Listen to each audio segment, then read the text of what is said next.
Hello, beautiful people. Welcome back to our channel. And for a while now, it has been Imo State Governor Uzodinma and a lot of friends, UGM, and of course, the Correctional Center, and so many invisible forces actually coming into Imo State. Imo State has actually been a go for a while now, but this time around, it's finally Rochas Okorocha have decided to speak up over so many issues happening in Imo State, and of course, it has a lot to say concerning the insecurity and of course the role he's playing to that effect. But before we go to the newspaper to find out what it is Okorocha is disclosing, we'd like you to subscribe to our channel if you have not done so already by clicking on the red subscribe button. Beside it, you will see a bell notification icon. Please go ahead, click on it to get notified as soon as we update our channel on YouTube. Well, a former governor of Imo State, Rochas Okorocha, has said that poverty and insecurity were fueling insecurity in the country. On the insecurity in Imo State, Okorocha advised the state governor, Hope Uzodinma, to consult him. Onyishi. Onyishi. Let's continue. Okorocha disclosed that as a governor of the state for 8 years, he was able to consult widely experienced now. Let's continue. According to a statement issued by Okorocha's media office in Owerri, the state capital, Okorocha spoke in Jos Plateau when he paid a condolence visit to the family of late Mrs. Felicia Biskanga. According to the statement, insecurity would continue to persist until the political leaders come together to solve the problems of poverty and injustice in the country. Okorocha, who now represents Imo West at the Senate, said the security situation in Imo State, the security situation in Nigeria as a whole, the security situation in all nooks and crannies of our society is not palatable. We are passing through a very difficult moment in the history of our nation. The recent attack on the recent attack on the police headquarters and correctional centers in Imo State, the unending herdsmen crisis, the banditry, the unending Boko Haram, kidnapping, these are all products of poverty and injustice. And I think time has come for we political leaders to tell ourselves the truth and address this ugly situation and help our men and women of the armed forces and the police who are currently fighting the symptoms and not the disease of poverty and injustice. The statement read, honestly, just summarized the Nigerian problem. And if they can just, you see, they know this problem, they know the solution, but they just keep quiet and allow this poor armed forces to be suffering for what they did not generally start with. Let's continue with the news, Jerry. While I call for peace, I call for understanding.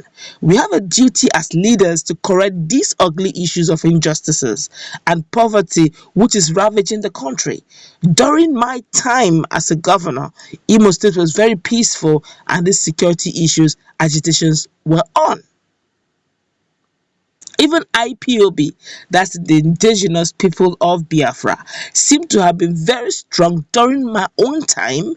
They were ready to engage government, but we applied wisdom in the sense that we talked with the traditional rulers, the youth leaders, and made them to see reasons. That is the way to go.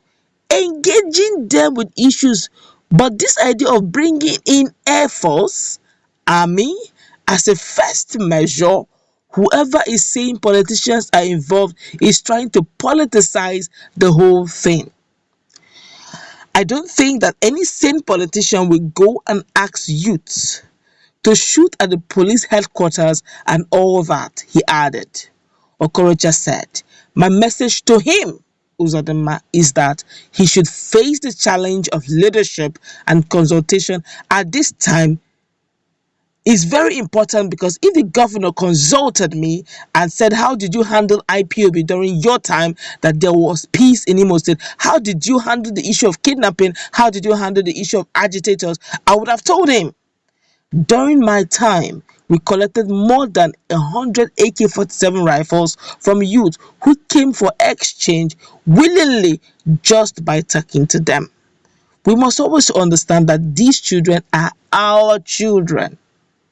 We are overloading the military and the police in trying to help the situation when we have not tackled the issues of injustices in this country and the issues of poverty.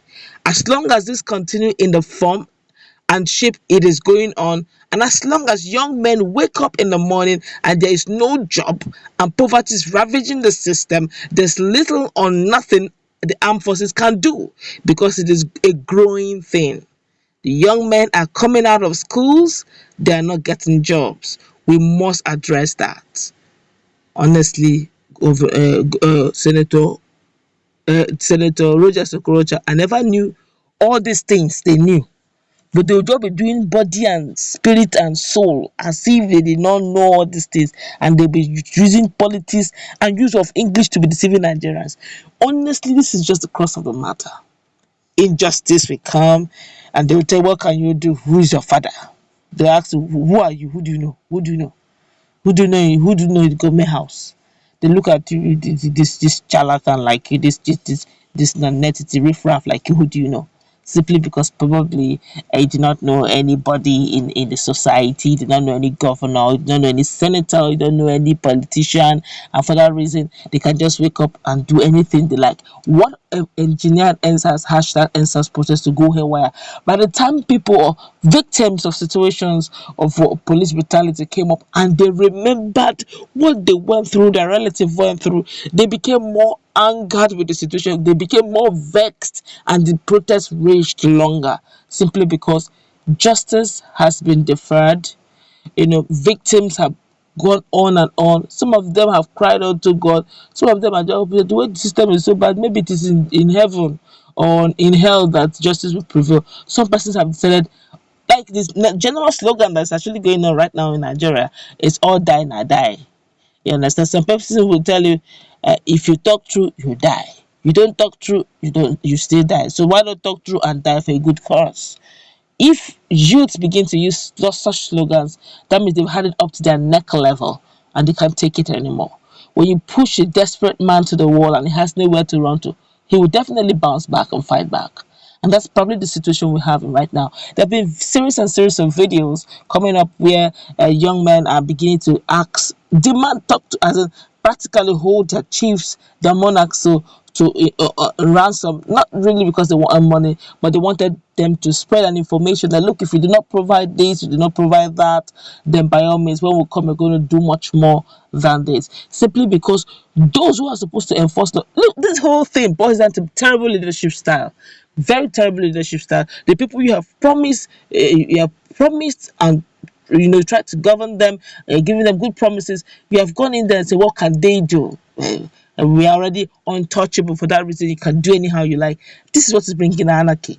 You may need to engage this youth. They're not. Just summarize it. So all this, why they all know this is. But yes, they will still use youth as hoodlums. They will still use them as people they will use to vandalize. These are people's children, they're youth. Eventually, by the time you take those things away from them, they become helpless. They go back into the society and terrorize the society. Well, I guess the Rochas Okorocha are just trying to tell Governor Uzodinma, after telling him then that it is not IPOB or ESN or UGM that is doing all these things, that is actually some politicians trying to discredit his governance. Well, ex-governor Rochas Okorocha has just replied, and it's just telling, consult me and I'll tell you how to go about this. Let's get to that conversation. Do you agree with what